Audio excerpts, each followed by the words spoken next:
अनुग्रह bill, accommodation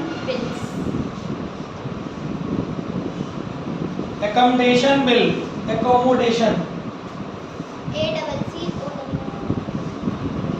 ठीक है, एकोमोडेशन बिल्स। ठीक है, सबसे पहले हम इसका मतलब समझते हैं। एकोमोडेशन बिल का मतलब क्या होता है? अनुग्रह बिल, देखो बिल दो तरीके के होते हैं, एक होते हैं व्यापारिक बिल और एक होते हैं अनुग्रह बिल। इतने दिन से तो अनुग्रह बिल पे आपको पता है दो तरह के बिल होते हैं, एक होता है व्यापारिक बिल और एक होता है हमारा अनुग्रह बिल।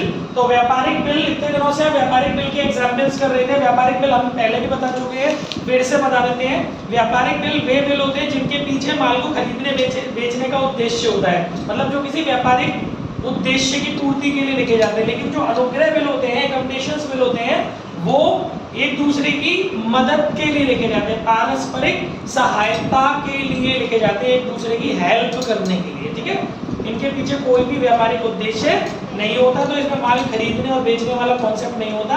ये तो ये है कि एक दूसरे को पैसे की जरूरत है तो एक दूसरे के ऊपर या किसी ने किसी के ऊपर बिल लिख दिया, उसने उसको अपनी बैंक से बना लिया, पैसे आ गए और उसका काम चल गया। ड्यू डेट पे जिस बंदे ने पैसे लिए थे वो बंदा उसका भुगतान कर देगा, बैंक को बात खत्म हो जाएगी। ठीक है, तो इस तरीके की कई सारी इसमें कंडीशंस हैं। आपकी बुक में 5 से 6 तरीके की कंडीशंस हैं इसमें। आज हम पहली कंडीशन के बारे में बात कर रहे हैं। अनुग्रह बिल की पहली कंडीशन है जब केवल लेखक की सहायता के लिए बिल को लिखा जाए और स्वीकार किया जाए, मतलब केवल जो बिल लिख रहा है उसकी मदद के लिए आपको बिल लिखना है। ठीक है, अब इससे रिलेटेड एक क्वेश्चन है, ये है आपका क्वेश्चन एग्जाम्पल 6 डॉक्टर एस.एम. शुक्ल यूपी बोर्ड, इलस्ट्रेशन 26 एस.एम. शुक्ल की बुक का। ठीक है, इसमें क्या लिखा हुआ है? 1 जनवरी 2021 को हर्ष ने 1 माह की समय अवधि के लिए 10,000 रुपए का तनु द्वारा लिखा गया एक विपत्र उसके लाभ के लिए स्वीकार कर लिया। मतलब हर्ष ने स्वीकार किया है, लिखा किसने है? तनु ने। तो पहले बनेगा तनु का।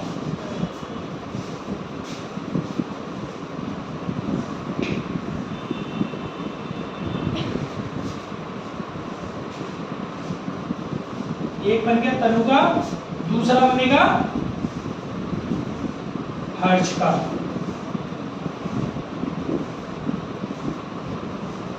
ठीक है, तनु ने लिखा और हर्ष ने स्वीकार किया। तनुज जर्नल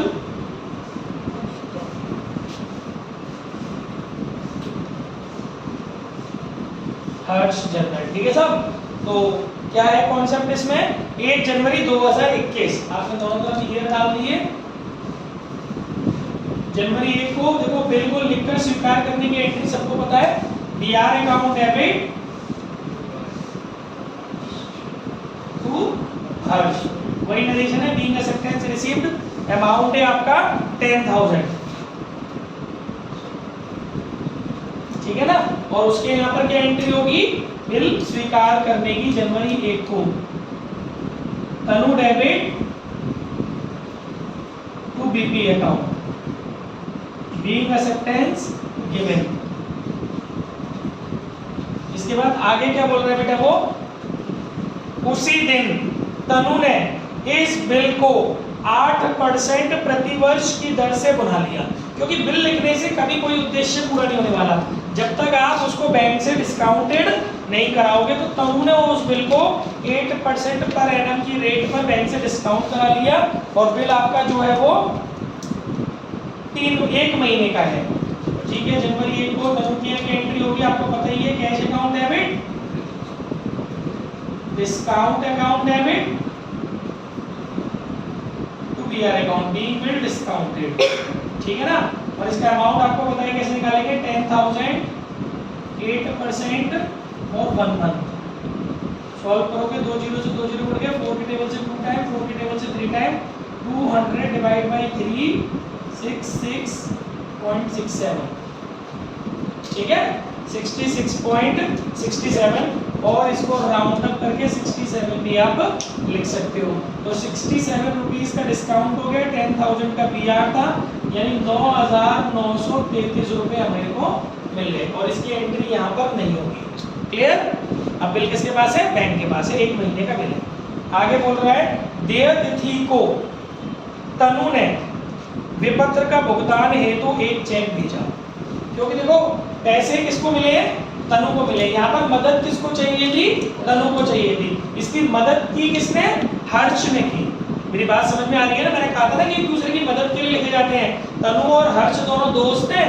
तनु ने हर्ष को बोला यार मुझे पैसे की जरूरत है। हर्ष ने बोला देख भाई पैसे तो नहीं है मेरे पास, तू एक काम कर मेरे ऊपर एक बिल लिख दे और तू अपनी बिल, उस बिल को अपनी बैंक में गिरवी रख के बैंक से पैसे ले ले, और जब ड्यू डेट आए भाई तो मुझे उससे थोड़े से टाइम पहले मुझे पैसे दे दियो, मैं बैंक का पैसा दे दूंगा, तो तेरा काम चल जाएगा। मेरे नाम का इस्तेमाल करके तू काम चला लियो। ये दोस्ती की मिसाल हो गई। हालांकि आजकल ऐसा करते नहीं है, क्योंकि आजकल पैसा लेने के बाद लोग बदतमीज हो जाते हैं। ठीक है, तो कायदे की बात क्या है बेटा कि देय तिथि को तनु ने विपत्र का भुगतान हेतु एक चेक भेजा। लेकिन तनु एक अच्छा दोस्त है, तो तनु ने अपना वादा निभाया, इसके पास क्या किया? चेक भेजा। तो जब और लेकिन डिस्काउंट काट के नहीं, तनु तो पूरा भेजेगा चेक, क्योंकि बैंक को तो पूरे पैसे देने हैं ना। तो अब आप देय तिथि यानी कि फरवरी 4, तनु ने इसको चेक भेजा, तो पाने वाला हो गया हर्ष और जाने वाला हो गया कुछ नहीं तो देने वाली बैंक हो गई। ठीक है बेटा, 10,000। समझ में आ गया सबको? Dinesh, being cheque sent to Tanu. ठीक है, तनु के पास चेक भेजा, तनु नहीं सॉरी हर्ष। अब हर्ष के यहां पर करेंगे फरवरी 4 को इसको चेक मिला, तो बैंक अकाउंट डेबिट टू दिया किसने? ये तनु ने, टू तनु 10,000 का। बीइंग चेक रिसीव,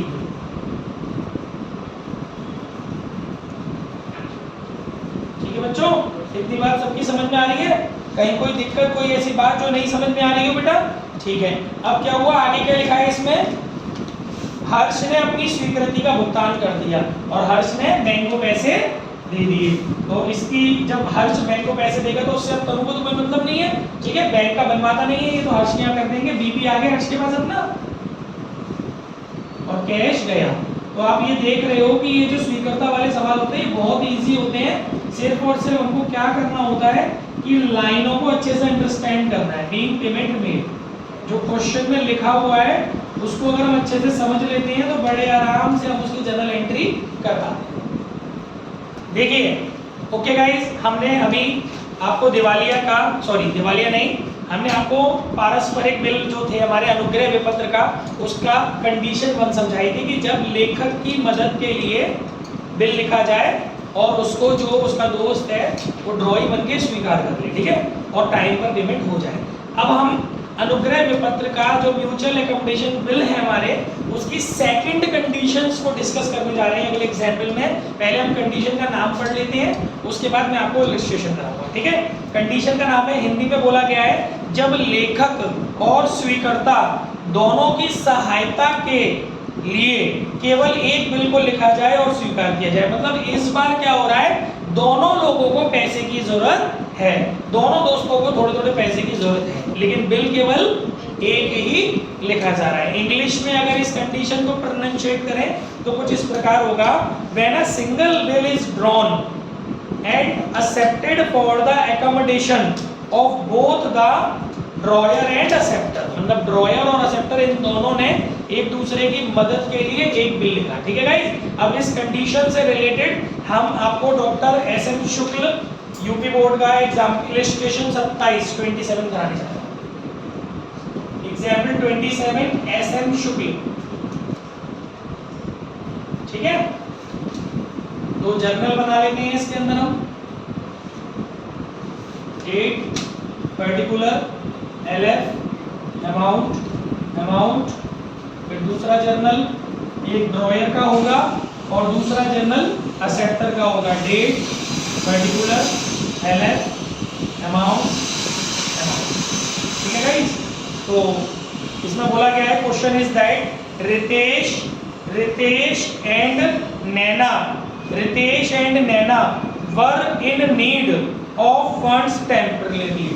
हिंदी में बोल रहा हूँ, मतलब उन दोनों को, रितेश और नैना को अस्थायी रूप से वित्त की आवश्यकता थी। अस्थायी मतलब थोड़े टाइम के लिए, ये नहीं कि परमानेंट रोटी रोटी इसी से चलने वाली है ये बिलबाजी से, बस कुछ टाइम के लिए उसको पैसों, दोनों को पैसों की जरूरत है। अब इसकी जनरल एंट्री मत कर दियो कि तू सोचे कि इसकी भी जनरल एंट्री कर दूं कि पैसे की जरूरत अकाउंट डेबिट, ठीक है, ऐसे कोई बदतमीजी नहीं करता। आगे क्या लिखा बेटा, 1 अगस्त 2020 को रितेश ने नैना पर 1 अगस्त 2020 को रितेश ने नैना पर 4 माह की अवधि के लिए 12,000 रुपए की राशि का विपत्र लिखा, जिसे नैना ने स्वीकार करके रितेश को वापस कर दिया। तो किसने लिखा बच्चों पहले, रितेश ने, तो पहले बनेगा रितेश का, रितेश जर्नल, ठीक है। और नैना एक्सेप्टर है, स्वीकर्ता है, नैना NAINA, एक गाना भी तो है ना, नैना ठग लेंगे कैसे खुश हो गए, ठीक है। रितेश जर्नल और नैना जर्नल 2020 तो ठगने वाला काम नहीं होना चाहिए इसमें, ठीक है। अगस्त 1 में क्या होगा बेटा, इन्होंने बिल लिखा, तो BR account debit to Naina, being acceptance received, और अमाउंट जा रहा है हमारा 12,000। इसके यहाँ चलते हैं, अगस्त 1 में Ritesh debit to BB account, being acceptance given, ठीक है बच्चों। आगे बढ़ते हैं, अब क्वेश्चन में क्या बोला गया, नेक्स्ट स्टेप पढ़ लेते हैं। आगे बोल रहा है बेटा कि रितेश ने 8% प्रति वर्ष की दर से विपत्र को बुनाया, तो 4 महीने का बिल है। तो गाइस आपको पता ही है, अगस्त 1 में cash account debit, discount account debit to BR account, being bill discounted, ठीक है। 12,000 रुपए का हमारा बिल है, 12,000 रुपए का 8% 4 महीने का, 2 जीरो से 2 जीरो गए, 4 से गया 3 बार, 3 से गया 40 बार, 48 से 320, 320 रुपए हमारा क्या आ गया बच्चों, डिस्काउंट आ गया। तो हमें कितने पैसे में मिल गए होंगे, 11,680 रुपए, ठीक है। और इसकी एंट्री वहां पर नहीं होगी। क्लियर है सबको यहाँ तक? चलिए, अभी रितेश के हाथ में कितने पैसे आ गए हैं, 11,680 रुपए। अब आगे देखते हैं क्वेश्चन में क्या बोला है।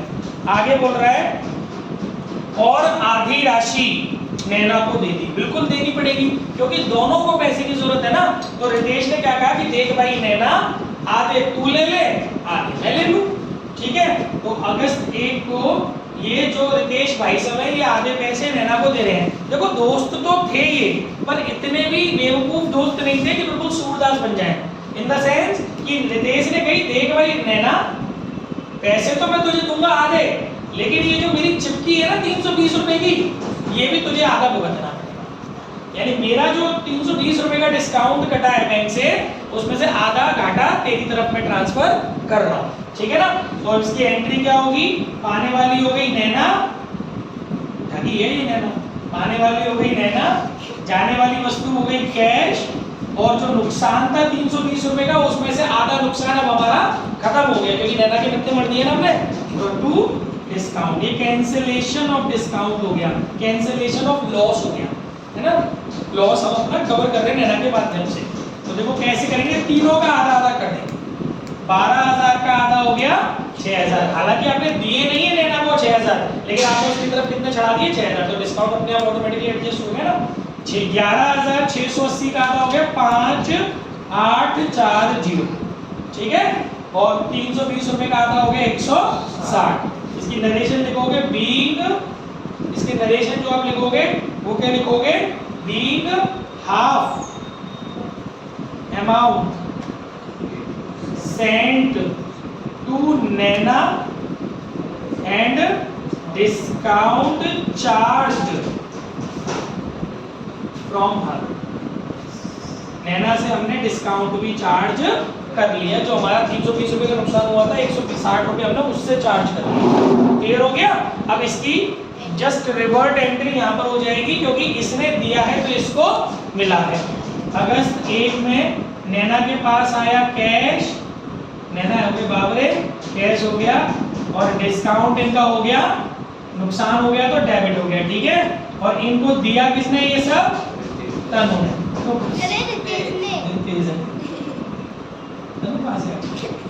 being half amount received from Ritesh at discount, ठीक है ना। अमाउंट भी आपको पता है 5,840 रुपए इनको मिले, 160 रुपए का इनका नुकसान हो गया, रितेश से इनको 6,000 रुपए की व्यवस्था करनी, ठीक है सर। अब आधा आधा दोनों के पास है। अब क्या होगा, ड्यू डेट पे बैंक किसके पास जाएगी? नैना के पास, क्योंकि बिल पे नाम नैना का लिखा है ना। देखते हैं आगे क्वेश्चन पढ़ के क्या होता है ना।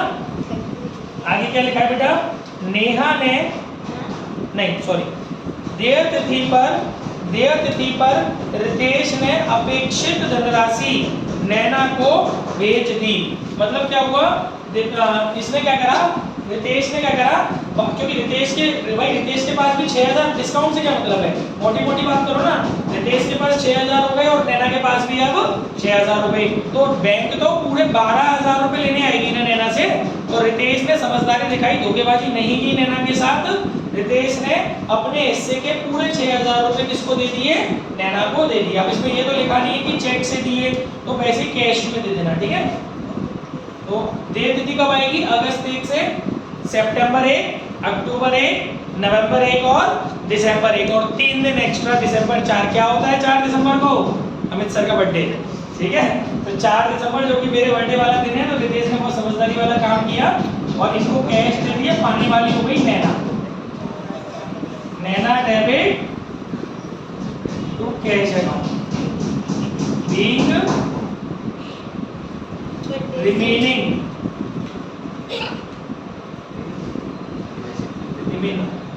remaining amount sent to Naina, ठीक है ना। आ रही बात समझ में?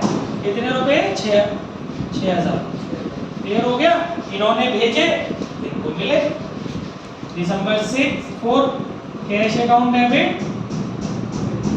To Ritesh 6,000 being cash received from Ritesh, ठीक है। यहाँ पे क्लियर है? अब क्या हुआ, आगे लिखा है नैना ने पूर्ण रूप से बिल का भुगतान कर दिया। नैना ने की बदतमीजी नहीं की, क्योंकि मेरा बहुत एक रेड लेटर डे था। ये रेड लेटर डे जानते हो, ऐतिहासिक दिन, मेरा बर्थडे, ठीक है ना। ऐसे नमूने कम पैदा होते ना कभी कभी, उन दिनों को रेड लेटर डे बोला जाता है। और उस समय इन्होंने क्या किया, अपना बीपी ले लिया और बैंक को क्या दे दिया, कैश दे दिया। जब कोई ऐतिहासिक घटनाएं घटती हैं तो उस दिन को रेड लेटर डे बोलते हैं, नहीं पता तुम्हें? तो ये रेड लेटर डे है दिसंबर 4, being cash paid to bank या बीइंग पेमेंट मेड, कुछ भी। आई होप समझ में आ गया होगा।